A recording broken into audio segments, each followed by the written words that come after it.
Thank you very much, Mr. Chairman.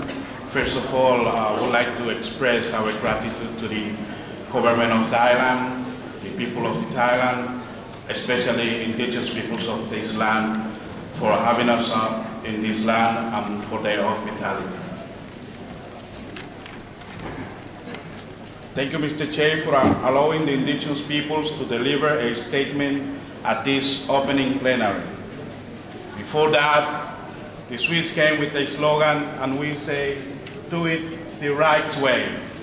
So we hope that you can consider it as well from us. Thank you, Mr. Chair.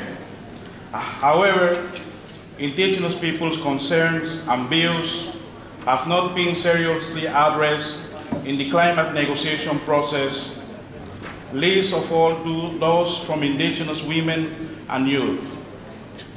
Mr. Chair, let me remind all that climate change governance must recognize the rights of indigenous peoples, which includes full and effective participation in all negotiations by indigenous traditional governments, institutions, and organizations. We are right holders. Therefore, any outcome of COP15 and beyond must reconfirm the states and world UN system obligation to uphold regional and international human rights commitment and standards, especially the UN Declaration on the Rights of Indigenous Peoples. Respect for the human rights of indigenous peoples and local communities, valuing our traditional knowledge and innovations, and supporting our local mitigation and adaptation strategies are also necessary elements of a holistic solution to climate change. Our local strategies and priorities must be reflected in NAMAs and NAPAs, in the development and implementation of which must participate fully and effectively.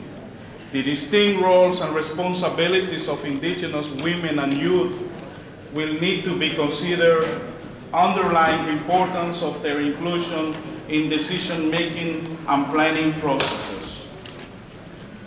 Mr. Chair, we are fully convinced that no fairness in climate decisions can be ensured without justice. You may decide to avoid this path by resorting to our forests as carbon sinks. Many of our brothers and sisters live in and depend upon forests for their survival and to enjoy their fundamental rights to forest and land tenure.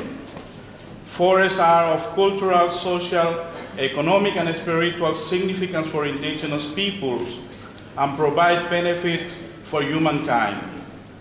Let me tell you all that without a full recognition and full protection for indigenous people's rights, as recognized among others in the UN TRIP and ILO 169, including the right to resources, lands, and territories, and the right of free, prior, and informed consent, we will oppose REDD, REDD+, and REDD+.